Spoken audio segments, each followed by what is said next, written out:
I was 5 years old when my father walked out the door and never came back. I don't remember much about that day. Just fragments. The sound of raised voices in the kitchen. My mother crying. My father standing at the door with a suitcase in his hand.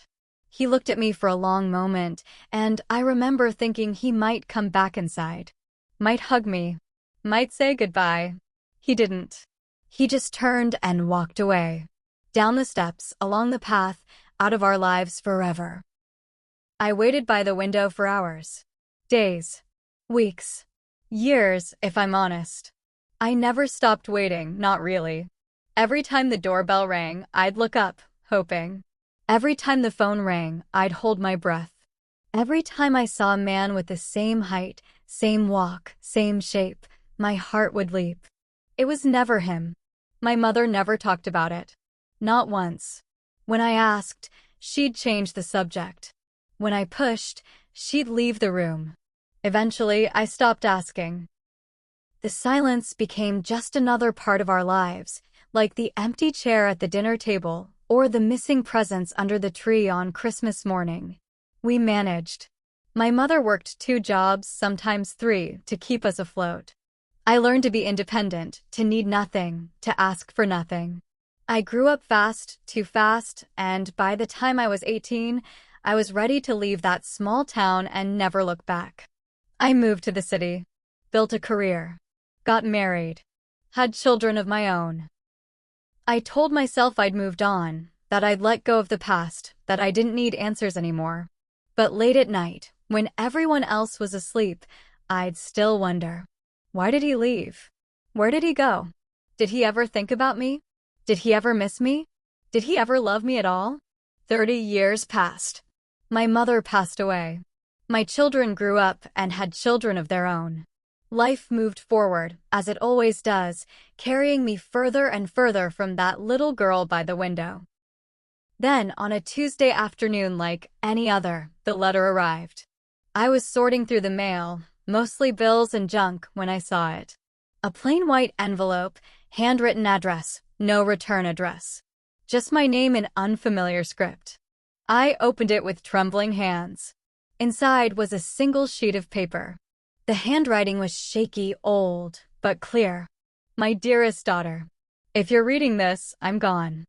I don't have much time left, and there's something you need to know. Something I should have told you 30 years ago. I didn't leave because I stopped loving you. I left because I loved you too much to stay. There's a reason I couldn't be part of your life. A reason I had to disappear. It wasn't my choice. It was never my choice. Please, come find me before it's too late. I'm at the address below. I'll wait as long as I can. Forever yours, Dad. Below the signature was an address. A town 3 hours away. A place I'd never heard of. I sat there for a long time, staring at the paper, my mind spinning. He was alive. All these years, he'd been alive. And he wanted to see me. But what did he mean? It wasn't his choice? What could possibly force a father to abandon his 5-year-old daughter? I didn't know. But I was going to find out. I drove through the night. My husband offered to come with me. I said no. This was something I had to do alone. My children called, worried. I told them I'd explain later. I couldn't explain because I didn't understand it myself. The address led me to a small house on a quiet street. The kind of house where people retire, where they sit on porches and watch the world go by. Lights were on inside. Someone was waiting. I knocked. The door opened, and there he was. Older. Frielier. Gray hair where there used to be brown. Lines on his face that hadn't been there before. But his eyes were the same. Those eyes that had looked at me 30 years ago and then walked away. "Hello, my girl," he said. His voice cracked. I couldn't speak. I just stood there, tears streaming down my face. He opened his arms. I fell into them. We stood like that for a long time, holding each other, making up for 3 decades of lost moments. When we finally pulled apart, he led me inside and sat me down at his kitchen table. "You have questions," he said. "I have so many questions I don't even know where to start." He nodded slowly. Then let me start at the beginning. He took a breath and began to speak. And what he told me changed everything. Your mother and I loved each other very much, he said. We were young, maybe too young, but we were happy. Then you came along and we were even happier. You were the light of our lives. I nodded. I remembered fragments of that happiness. His laugh. His hands lifting me into the air. Then I got sick, he continued. Not sick in a way you could see. Sick in a way that didn't show up on tests or x-rays. The doctors called it something complicated. I called it a death sentence. My heart clenched. They said I had maybe a year. 2 at most. I didn't tell your mother. I didn't tell anyone. I just disappeared. I thought it would be easier that way. Easier for you to think I'd left than to watch me die. You left to spare us? My voice was barely a whisper. Yes. Tears were running down his face now. I know it was wrong. I know I should have stayed. Should have let you say goodbye. But I was young and scared and stupid, and I thought I was doing the right thing. But you didn't die, I said. You're here. I didn't die. He smiled sadly. The doctors were wrong. I found a specialist who had a different opinion. Different treatment. It took years, but I got better. By the time I was well enough to come back, too much time had passed. I didn't know how to explain. I didn't know if you'd forgive me. So I stayed away. Watched from a distance. Sent money to your mother anonymously, which she never knew about. Just watched. You watched me. Every chance I got. Graduations.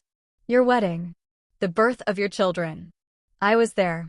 Not close enough to touch, but close enough to see. Close enough to be proud. I didn't know what to feel. Anger. Grief. Love. Confusion. All of it tangled together. Why now? I asked. Why send the letter now? He looked at me, and I saw something in his eyes I hadn't seen before. Peace. Because now it's really my time. The doctors say I have weeks, maybe less. And I couldn't leave this world without telling you the truth. Without asking for your forgiveness. I sat there, silent, processing everything. He reached across the table and took my hand. I know I don't deserve it, he said. I know I failed you in every way a father can fail. But I'm asking anyway. Can you forgive me? I didn't answer right away. I thought about the little girl by the window. The years of waiting. The empty chair at the table. The questions that never got answers. I thought about all the moments he'd missed. My first day of school. My first heartbreak. My wedding day. The birth of my children. And I thought about him, watching from a distance. Loving from a distance. Too afraid to come close. 30 years, I finally said. 30 years of silence. 30 years of wondering. And you watched the whole time. Yes. Why didn't you just come back? Why didn't you just tell us? Fear, he said simply. Fear that you'd hate me. Fear that your mother would turn me away. Fear that I'd cause more pain than I'd already caused. I was a coward. I've been a coward my whole life. I looked at this man. This stranger who was my father. This broken, scared, foolish man who had made the wrong choice and then spent 30 years being too afraid to fix it. I don't know if I can forgive you, I said honestly. Not yet. Maybe not ever. He nodded.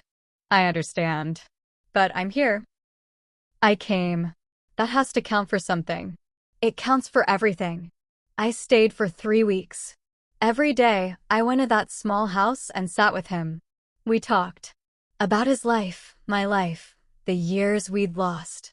He told me stories about his childhood, about falling in love with my mother, about the day I was born. I told him about my children, my work, my marriage. We filled the silence with words, trying to make up for decades of nothing. Slowly, carefully, something grew between us. Not forgiveness exactly.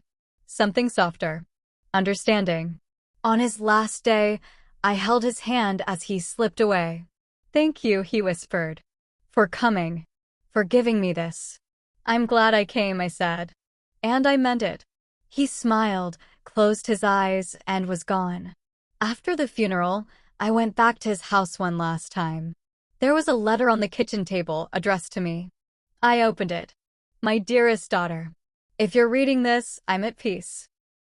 Thank you for the greatest gift anyone has ever given me, a chance to say goodbye. I've left you everything. It's not much, but it's yours. Use it however you see fit. But more importantly, I've left you something else. Something I've been working on for years. In the closet, you'll find boxes. Boxes filled with letters I wrote you every year on your birthday. Every Christmas. Every important day I missed. I never sent them because I was too afraid. But I wrote them. I wrote them all. I hope someday you can read them and know that I never stopped loving you. Not for one single day. Forever yours. Dad. I found the boxes. Dozens of them. Letters for every birthday from 6 to 35. Letters for graduations. Letters for my wedding. Letters for the birth of each of my children. I took them home and read them slowly, one by one.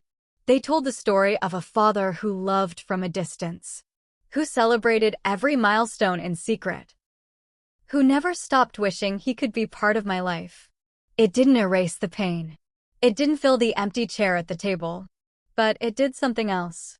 It gave me back my father. Not the man who left. The man who stayed in his own way. The man who watched. The man who wrote. The man who loved me his whole life, even from far away. I'm 60 years old now. My father has been gone for 5 years. But sometimes, late at night, I take out those letters and read them again. And I think about that little girl by the window, waiting, hoping. She didn't know it then, but he was watching. He was always watching. He never stopped loving her. And now, neither will I. My father left when I was 5. 30 years later, a letter arrived with no return address. It led me to the hardest, most beautiful 3 weeks of my life. And I wouldn't trade them for anything.